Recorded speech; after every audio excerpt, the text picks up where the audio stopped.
ووجود الألف والنون يغنيك عن الإتيان بواو العطف وتقرير الاسم بحيث تقول حضرت هند وهند. بسم الله الرحمن الرحيم. الحمد لله رب العالمين، وصلى الله وسلم على نبينا محمد وعلى آله وصحبه أجمعين. اللهم علمنا ما ينفعنا وانفعنا بما علمتنا وزدنا علما يا رب العالمين. سبحانك لا علم لنا إلا ما علمتنا إنك أنت العليم الحكيم. قال المؤلف رحمه الله تعالى: وأما الألف فتكون علامة للرفع في تثنية الأسماء خاصة، كما سبق معنا أن العلامة الأصلية للرفع هي الضمة، وينوب عنها كما سبق معنا في الدرس الماضي الواو، ولا لا؟ وتنوب عنها الواو في إيش؟ في كم موضع؟ في موضع إيش؟ جمع المذكر السالم والأسماء الخمسة. ثم هنا قال المؤلف رحمه الله: وأما الألف فتكون علامة للرفع في تثنية الأسماء خاصة، فينوب عن الضمة الألف في المثنى وما دل على اثنين أو اثنتين مع الزيادة التي تأتي في آخره الألف والنون، وتكون النون مكسورة أبدا. النون التي تلحق آخر المثنى مكسورة، تقول جاء الطالبان، فالطالبان فاعل مرفوع وعلامة رفعه الألف لأنه مثنى، فهذه الألف نابت عن الضمة في رفع المثنى في تثنية الأسماء خاصة. والمثنى هو كل اسم دل على اثنين أو اثنتين. المثنى يشمل المذكر والمؤنث على حد سواء بزيادة في آخره، يعني ألف ونون. هذه الزيادة تغني عن العاطف والمعطوف كما ذكر الشارح، يعني أنك إذا قلت جاء مثلا العمران أو جاء الزيدان لا يلزم أن تقول جاء زيد وزيد، وإنما تقول جاء الزيدان أو جاء العمران، فتكتفي بالمثنى عن العطف. أغنت هذه الزيادة عن العاطف والمعطوف، وهذا في المذكر والمؤنث كما سبق، لأن المثنى يشمل المذكر والمؤنث. فالألف هنا، فالمثنى هنا رفع بالألف، وهذه العلامة هل هي أصلية؟ لا، الأصلية الضمة، لكن هنا لما جاء مثنى فالمثنى يلزم آخره إيش؟ آخر المثنى وش يلزم؟ إيه النون هذه وش حالها؟ مكسورة أبدا، فهي مكسورة أبدا. هل هي علامة إعراب؟ لا، بناء. علامة إعراب ما هي؟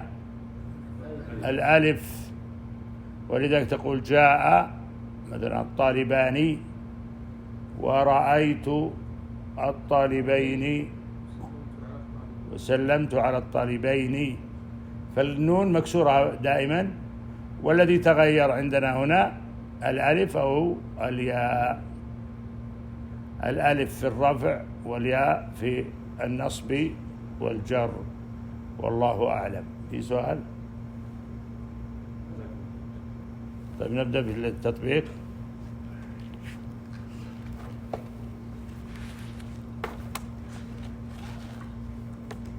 سلام.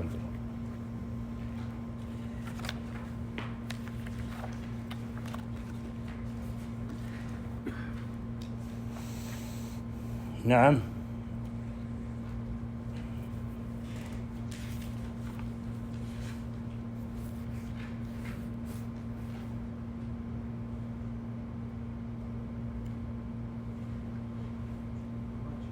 نعم. بسم الله الرحمن الرحيم. الحمد لله والصلاة والسلام على رسول الله وعلى آله وصحبه ومن والاه.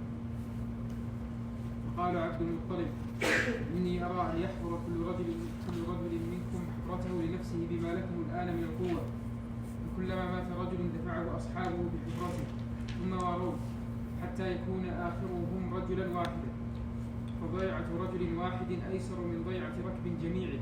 فقالوا: نعم ما أمرت به.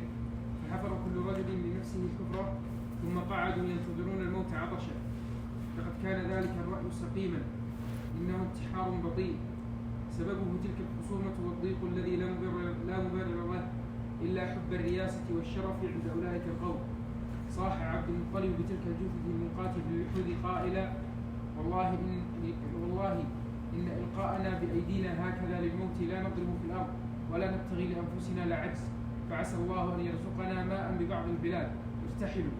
فارتحلوا حتى إذا بعث عبد المطلب راحلته انفجرت من تحت خفها عين ماء عذب. فكبر عبد المطلب وكبر أصحابه، ثم نزل فشرب وشرب أصحابه، واستسقوا حتى ملأوا أسقيتهم. ثم دعا قبائل قريش وهم ينظرون إليهم في جميع هذه الأحوال، فقال: هلموا إلى الماء فقد سقانا الله. فجاءوا فشربوا واستقوا كلهم، ثم قالوا: قد والله قد قضي لك علينا، والله ما نخاصمك في زمزم أبدا، إن الذي سقاك هذا الماء بهذه الفلاة هو الذي سقاك زمزم، فارجع إلى سقايتك راشدا. أنا خاصمك بزمزم.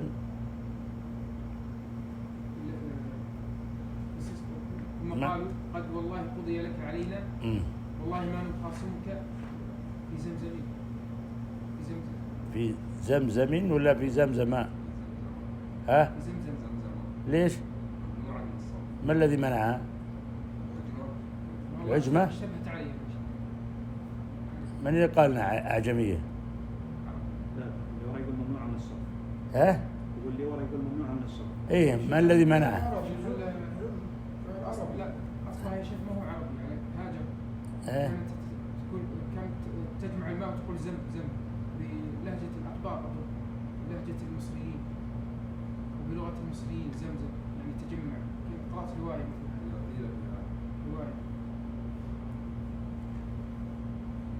في رواية ما أدري عن صحتها عن هاجر. هي أصلها قبطي. ما معنى زم شفتيه؟ زم شفتيه ضمهما. عندكم موافقة يعني ولا؟ هل هذه شوفها يبحثها، هل هي ممنوعة من الصرف أو غير ممنوعة من الصرف؟ اللي يظهر أنها مصروفة زمزم. يعني كما قلت ايه، بمعنى ضم شفتيه، يعني زمهما بمعنى ضم شفتيه، يعني هي الضم، هي تدل على الضم. الزم يدل على الضم، فإذا كانت عربية فليست ممنوعة، وإن كانت عجمية فهي ممنوعة. فابحثها، ترى عندك موضوع آخر مكلف فيه، ما اللي هو إيش؟ اللي هو لا، الأمر من تردد. الأمر من تردد. قرأ يا شيخ بحذف الألف المقصورة واكتفاء بالفتحة. بالفتحة. تردد كذا. لا مو تردد. تشديد الشيء. تشديد بالفتح. تشديد البلاد تردد بدون الألف المقصورة. يصير أردو. ها؟ أردو. إيش؟ أردو. لا. مثل تردد. المشركين يقولوا أعلو هو. لا. ما تختلفش. اعلو. طيب ما ماضيها ومضارعها اعلو؟ على يعلو، هذه غير. لو كان يتعلق كان ايه، غير هذا. تردى مضارعها امرها تردى بحذف الالف لانها ايش؟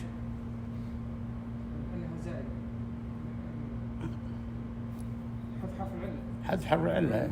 أيوة. أنت قلت في الدرس الماضي أنها أصلية، هذا صحيح ولا لا؟ فكيف تحذفها؟ إيه. واضح؟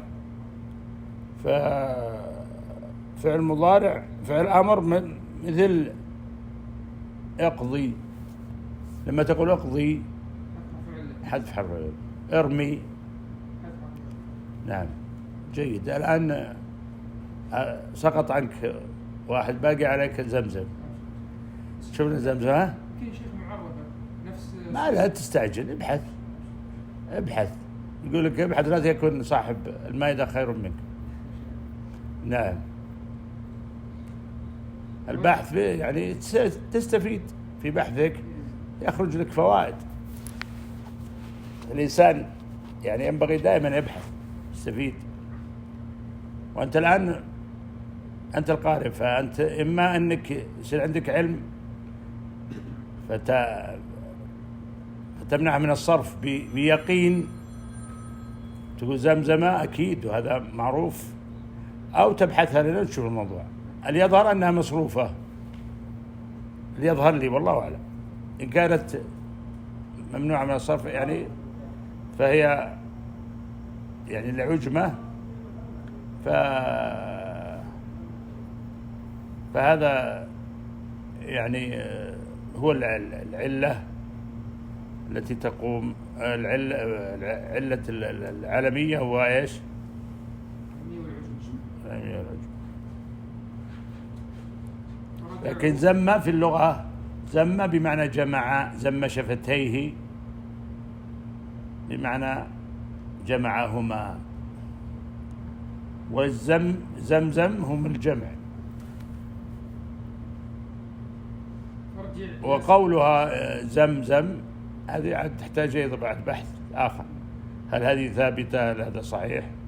وهل هذا في لغة على ما قلت الأقباط أنها لغة أعجمية؟ نعم. فرجع هو الذي سقاك زمزم، فارجع إلى سقايتك راشدا. فرجع ورجعوا معه ولم يصلوا إلى كاهن، وخلوا بينه وبين زمزم. رجع عبد المطلب بفضل الله وحده، لا بهمهمات الكاهنة وتمتماتها. وأرجع الله بذلك النبع الحياة إلى جثة التحفت بقبورها. وقادتهم ناقة عبد المطلب إلى مكة يحملون على عيسهم بعض الماء، ويحملون التسليم بحق عبد المطلب ببئر زمزم. إنه الآن يتولى سقاية بئر جده إسماعيل عليه السلام. جده إسماعيل صاحب البئر الأول، وأول من شرب منها، رغم أنه لم يحفرها لكنها من أجله تفجرت. جده إسماعيل لولا شيء من أكسرها تبعا. وشو؟ الآن يتولى سقاية بئر جده إسماعيل عليه السلام. إيش فيه؟ أبدأ أقول جده إسماعيل ولا أبتدئ جده إسماعيل؟ إيه لا جده إسماعيل هو أول من سكن مكة. عندما وصل إليها كان طفلا محمولا، كان رضيعا، لكن مكة كانت أكثر طفولة. كانت أرضا عراء جدرانها جبال، كانت واديا بلا شجر بلا حياة بلا بشر، تمر بها القوافل فلا تتوقف، والرياح أيضا كانت تمر فلا تتوقف، لكن رفقة طيبة توقفت، رفقة طاهرة قادمة من البعيد تعلو مع الدروب وتتخفض، تعبر الفيافي والقفار، وتعبر المفاوز والرمال، وتشق أمواج السراب. حسبك. نعم. طيب. نعم. وين وقفنا؟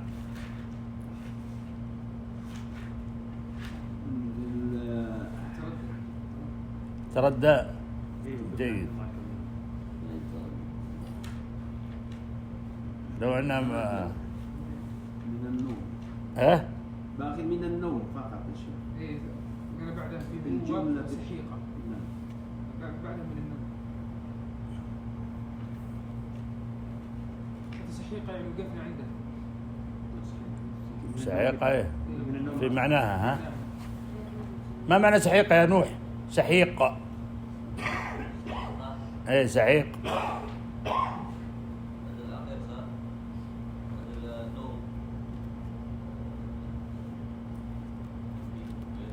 ها؟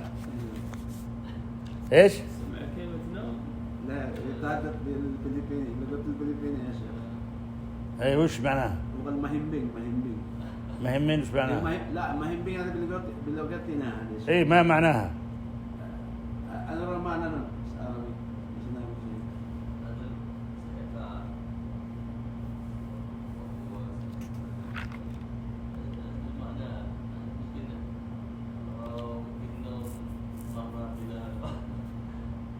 ايوه. انت تكتب اذا تكتب تسجل. طيب اقرا اللي كتبت. ماذا ما كتبت؟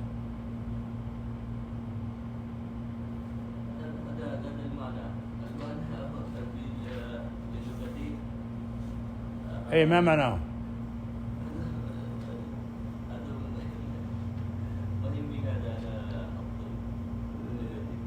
حتى بلغة الفلبيني يا شيخ. طيب اعطنا معناها يا اخي. لا هو قال. إيه؟ أنا كتبت بلغة الفلبيني. طيب ما يخالف، اعطنا وش المعنى؟ ماذا كتب؟ أنا وش اسمه ماذا كتبت؟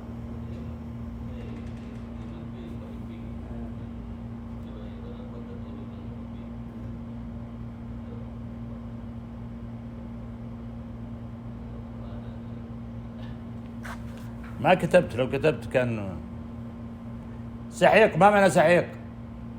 سحيق. مبالغة في البلوغ. لحظة يا شيخ أنا ما سألت. ما معنى سحيق؟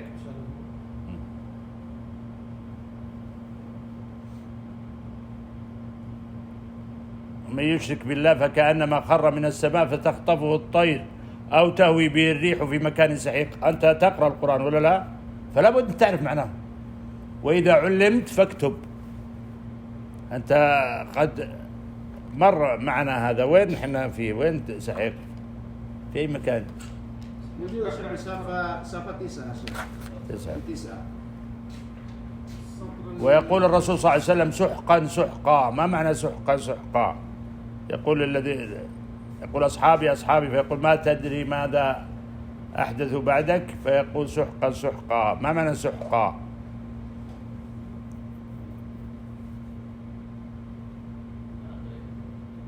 إيه أنت إحنا في الدرس الماضي سألنا وقلنا بمعنى السحيق والمفروض أن تكتبها. طيب كمل. من يقرأ من عليها الآن؟ أيوة. من النوم يا شيخ. وقفنا عند من النوم. تردد في هوة سحيقة من النوم. ايه نعم. طيب من النوم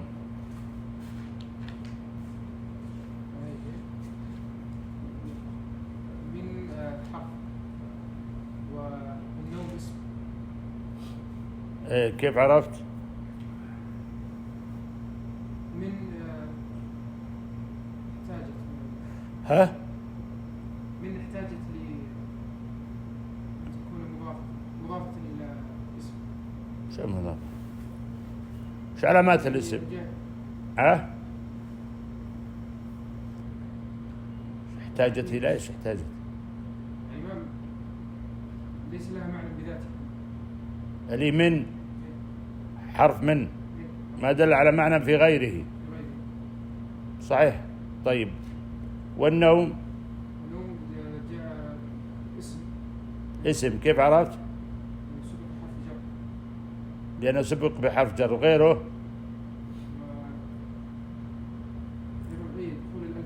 دخول الألف واللام. طيب ما إعرابه من النوم؟ جار ومجرور.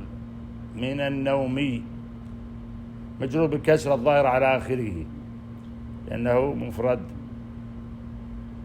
طيب ليجد يا محمد. ليجد كيف عرفت؟ ها؟ ايش؟ ارفع صوتك. لأنها لا تقول التنوين. إيه لا ما هم. ولا تقبل قد. ما تقبل قد؟ تقبل قد. قد يجد. نعم.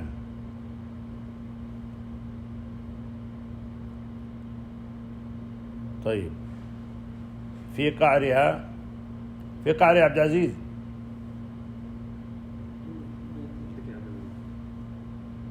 ها؟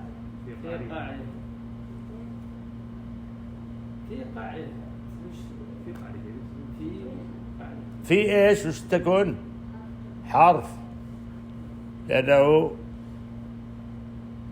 دل على معنى في نفسه وليس في، دل على معنى في غيره وليس في نفسه، أو ما لا يصلح معه دليل الاسم ولا دليل الفعل. ولا لا عبد العزيز؟ منتبه أنت ولا نايم؟ طيب قعرها ها؟ اسم. كيف عرفت؟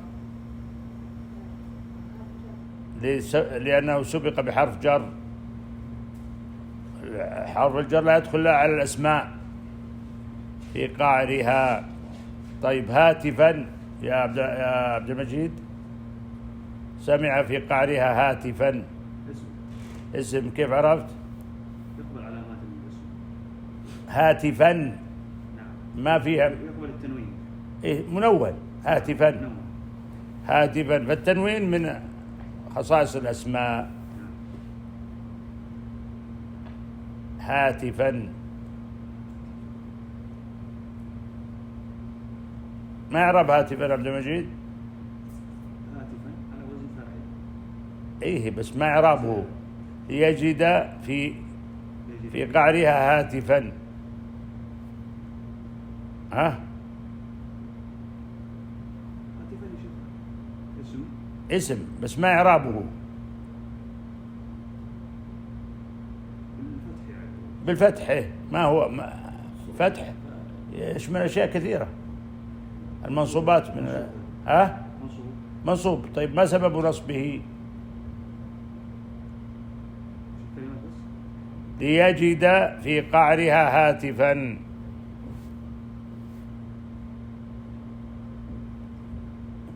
ماذا وجد هو؟ وجد في قعرها. أي هاتفا. الذي وجده هاتفا. نعم. فما يصير ما إعرابه؟ أيوة يا محمد. مفعول به. أحسنت يا محمد. مفعول به لأن وقع عليه فعل الفاعل. وقع عليه فعل الفاعل. ليجد في قعره هاتفا. أحسنت يا محمد. يطالبه. أيوة عندك طالب من فعل فعل. كيف عرفت؟ يقبل قد يقبل. وهو من أي الأفعال؟ مضارع مضارع. مفعول بالضم إيه.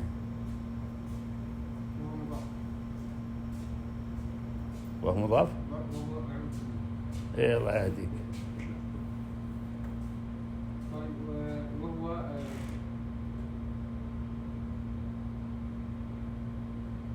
الضمير هذا ما هو؟ فاعل. ضمير فاعل. ضمير لا ضمير مفعول به. ما هو الضمير هنا هذا؟ الهاء الهاء ما يسمى ضمير ايش؟ ضمير متصل. ها؟ ضمير متصل. ضمير متصل بس ما نوعه؟ ما نوع الضمير؟ ضمير متصل. ضمير في محل ايه في محل يطالبه. ها؟ في محل نصب مفعول به. ايه بس ما هو ضمير ايش؟ لما ها؟ لا ما هو مستتر ظاهر. يطالبه. هو حاضر عندك ولا وين؟ حاضر. غائب. غائب. إذا ضمير غائب. ضمير غائب في محل نصب مفعول به. ما هو مضاف. ها؟ طيب بعمق. أيوة بعمق نوح. عرفت الآن سحيق وشو سحق؟ كتبته. العلم صيد وكتابة قيده. لابد تكتب. أما كذا تزرع ثم تنسى إيش الفائدة؟ لازم أنت يكون الإنسان يريد أن يتعلم، خاصة في الذي لم يتعلم يعني ليس عربيا أنت تحتاج مفردات تفهمها، وهذه المفردات إذا علمتها تعلم القرآن وتعلم السنة، وإلا كيف تعرف؟ تك حديث الرسول أو آية في كتاب الله، مثل الآن أو تهوي به الطير في مكان سحيق. ما معنى سحيق؟ هو هذا معنى، واضح؟ أو قال الرسول صلى الله عليه وسلم سحقا سحقا. ما معنى سحقا؟ ما معنى سحقا؟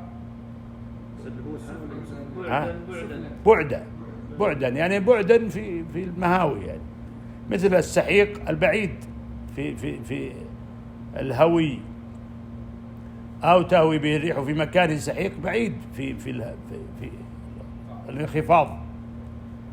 فإذا اللغة العربية لابد أن تكون الإنسان عنده يعني المفردات يعرفها ويعلمها، حتى يكون عنده يفهم كتاب الله ويفهم السنة، لأن القرآن جاء بلسان عربي مبين والسنة كذلك.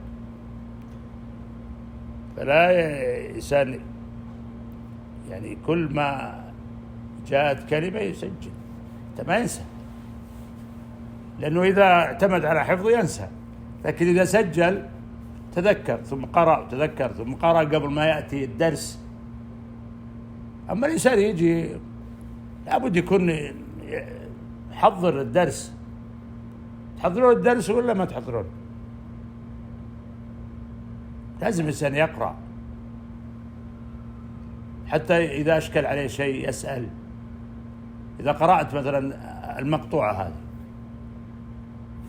ثم يعني أنت اختبر نفسك قبل ما تأتي الفعل الاسم الحرف هذا. والله زمزم، لو أن مثلا عبد العزيز قرأ ثم قال زمزم ممنوع من الصرف أو غير ممنوع، والله في شك، فراح وبحث فوجد أنها مصروفة أو ممنوعة من الصرف، جاء بيقين قال لا والله هذه أنا بحثتها، لأنه حضر للدرس.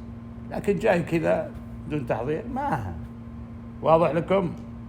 فإذا التحضير من الطالب مهم جدا، أن الإنسان يقرأ الدرس ويفهمه، بل وقد يقرأ درسا جديدا، ما في مانع تقرأ درس جديد تكون متهيئ. فالحرص من الطالب مهم جدا. إذا ما كان الطالب حريص كيف إذا صار المدرس هو اللي حرص الطالب والله مشكل. ترى صحيح هذا. إذا صار الطالب هو اللي يلا يدف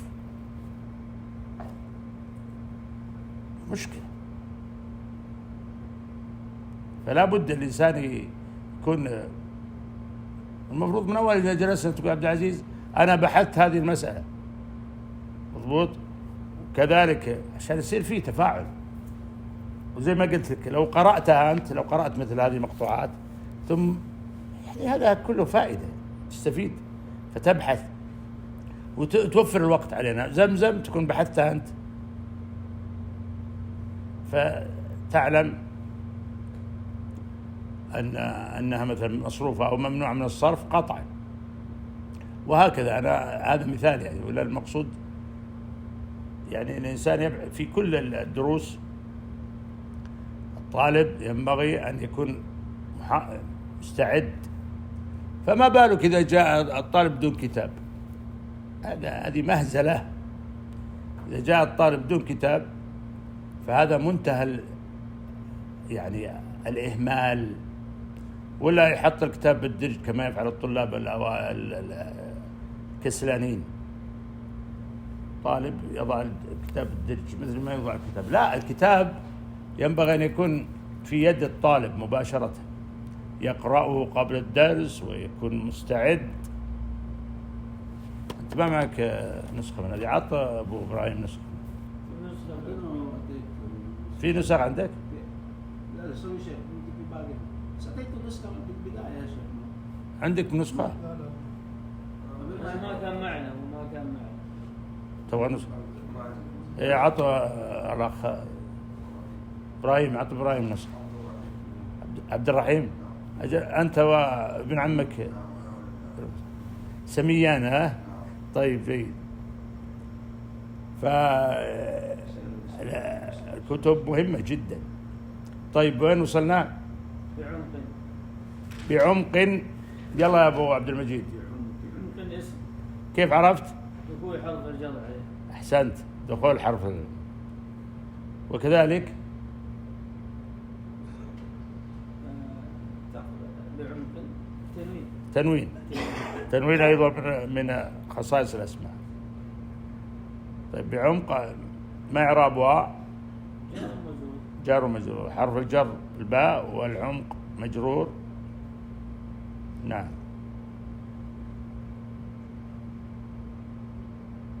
طيب أكثر. أكثر يا عبد العزيز. أكثر اسم. اسم كيف عرفت؟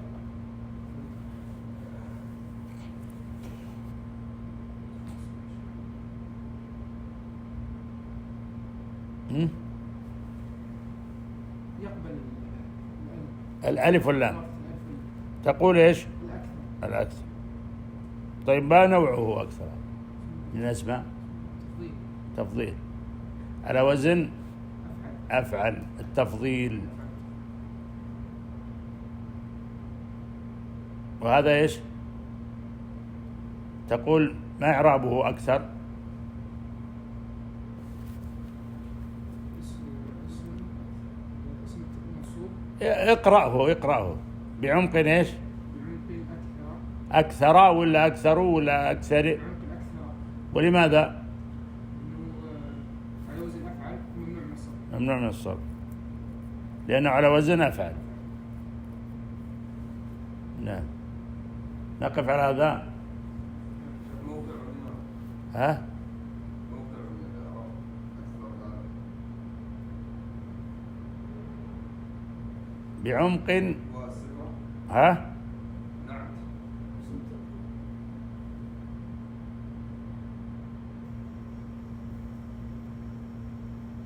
محل نعت. نعت للعمق.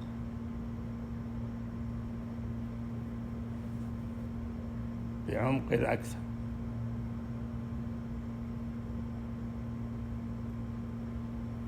نعم نعم صفة للأكثر للعمق. صفة لأم.